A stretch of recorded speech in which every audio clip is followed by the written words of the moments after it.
Speed. Action. There was no escape. I went into the room, my heart in confusion, and saw this girl sleeping in the enormous bed for hire, as naked and helpless as the day she was born.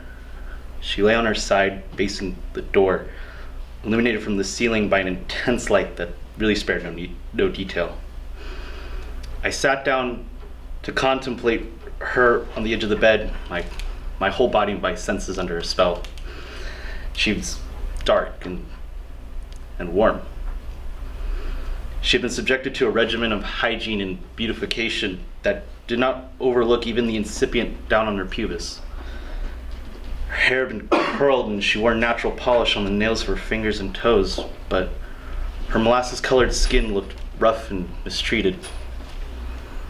Her newborn breasts still seemed like a boy's, but they appeared full to bursting with a secret energy that was ready to explode. The best part of her body was her large, silent, stepping feet with toes as long and sensitive as fingers. She was drenched in phosphorescent perspiration despite the fan, and the heat became unbearable as the night progressed.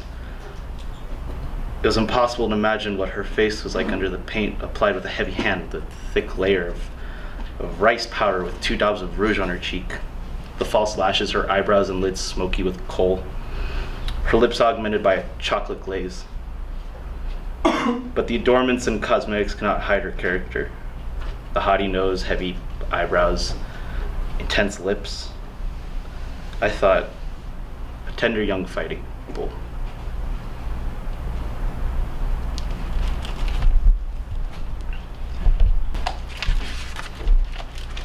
And action.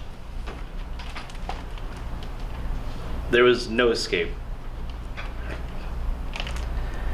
I went into the room, my heart in confusion, and saw her naked, saw her sleeping, and my heart was in confusion. What do you want? I think it was just, I'm trying to explain exactly what this moment was. This is a moment where I want you to be the character and tell me what you want in that moment. What do you want? I want to feel wanted. Okay, keep going. She lays on her side facing the door, and illuminated from the ceiling by an intense light that spared no detail. I sat down to contemplate her from the edge of the bed, my 5 senses under a spell. She was dark and warm. She had been subjected to a regimen of hygiene and beautification that did not overlook even the incipient down on her pubis. How does that make you feel? Made me feel nervous. Made me feel anxious. Keep going. Her hair had been curled and she wore natural polish on the nails of her fingers and toes, but her molasses-colored skin looked rough and mistreated. Her newborn breasts still seemed like a boy's, but they appeared full of bursting with a secret energy that was ready to explode. Are you aroused? Yes, very aroused. Keep going. The best part of her body were her large, silent, stepping feet with toes as long and sensitive as fingers. She was drenched in phosphorescent perspiration despite the fan, and the heat became unbearable as the night progressed. It was impossible to imagine what her face was like under the paint applied with a heavy hand, the thick layer of rice powder with 2 daubs of rouge on her cheeks, the false lashes, her eyebrows and lids smoky with coal. Do you want to touch her? Very much. Keep going. Her lips augmented by a chocolate glaze. But the adornments and cosmetics cannot hide her character. The haughty nose, heavy eyebrows, intense lips. I thought, a tender young fighting bull.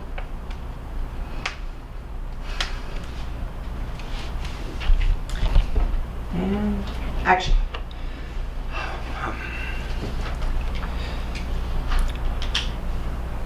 I would like to say something, Your Honor. Not on my behalf, but in reference to my partner, Mr. Bialystok.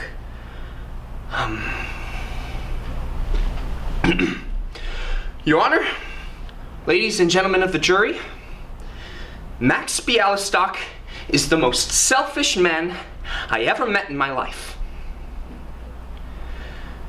Not only is he a liar, and a cheat, and a scoundrel, and a crook who has taken money from little old ladies.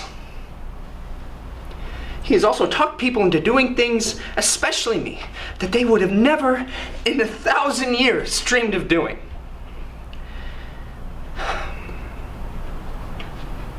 But, Your Honor, as I understand it, the law was created to protect people from being wronged. Your Honor, who has Max Bialystock wronged? I mean, whom has he really hurt? Not me. No, not me. I was this man.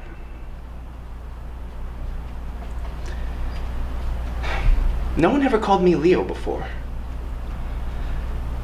I mean, I know it's not a big legal point, but even in kindergarten, they used to just call me Bloom.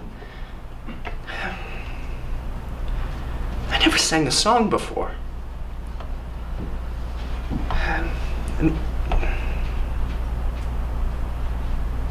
I mean, with someone else. I never sang a song with someone else before. This man, this is a wonderful man.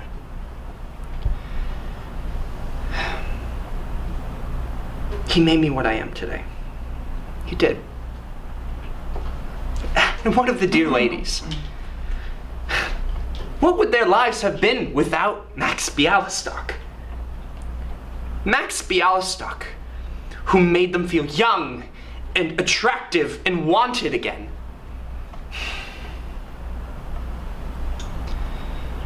That's all I have to say. All right. And action.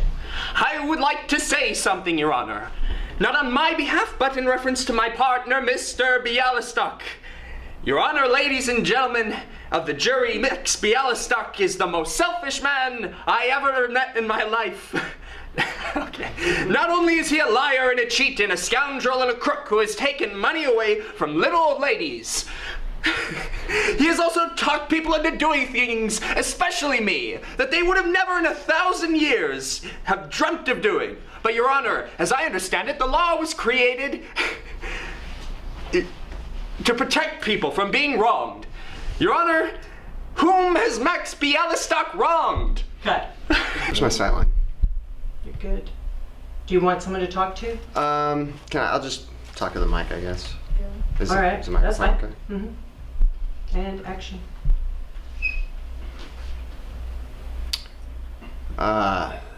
Look, I used to be a beat cop a long time ago. I get called out on domestic disputes all the time. Hundreds over the years.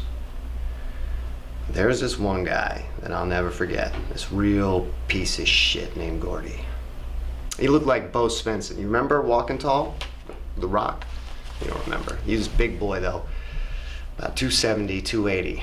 But his wife, whatever she was, his lady, she was real small.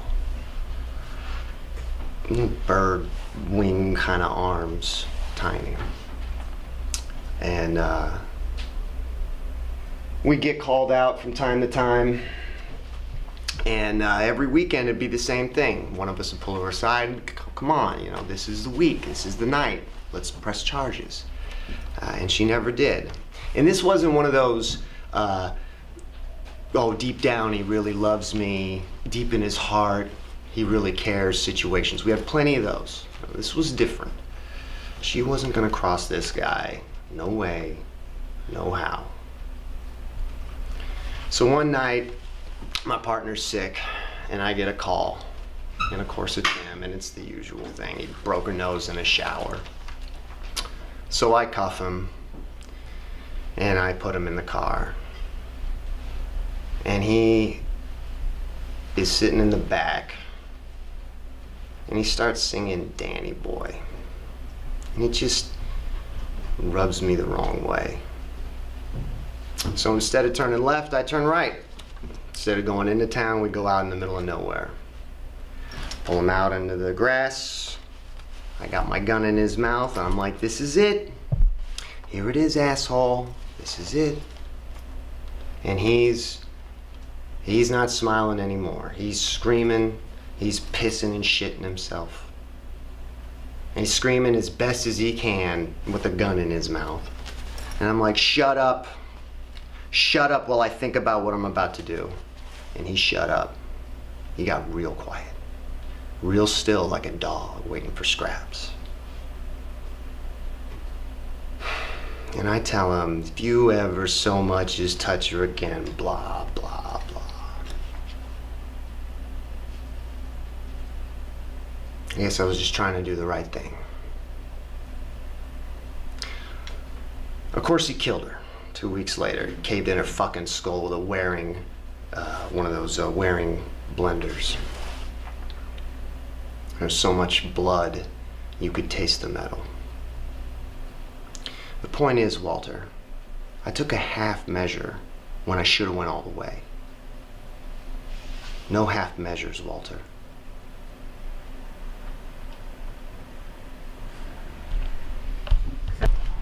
Action. Sit down, Walter. Look, I used to be a beat cop, a number of years ago. And we got called out on domestics all the time. Hundreds over the years. But there's one guy that I will never forget, all right? He's a real piece of shit. His name's Gordy. If you've ever seen the movie Walking Tall, he looked a lot like Bo Svensson, the real one, with the 4x4. 270, 280. But his wife, or lady, or girlfriend, she was tiny, bird-like. Little fragile, tiny wrists. And every week it was the same goddamn thing. We would pull her aside.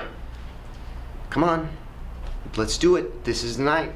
Let's press charges. Let's do this. And she never would. And it wasn't,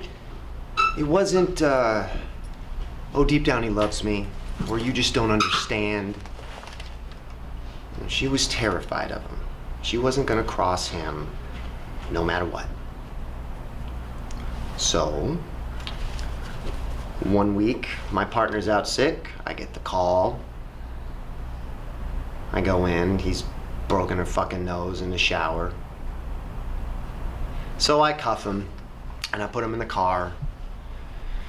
And we're driving, and this asshole is in the back seat, and he's whistling Danny Boy. How does this make you feel? Well, he knows I'm Irish. He knows I'm a cop. Obviously, he's trying to get under my skin. Keep going. Look, my old man had the same kind of problem. Maybe that's it. And this time, I didn't feel like having him under my skin. So instead of turning left, I turned right. I went out to the boonies, and I pulled off to the side of the road, and I drag him out. You know, and he's, what the fuck, until he's got the gun in his mouth. This is it, asshole. Tonight's the night. It's over from here on out. And, well, that got his attention. All right, he's screaming and crying, swearing he'll turn over a new leaf. And I say, shut the fuck up. Shut up while I think about what I'm about to do to you. And he shut the fuck up.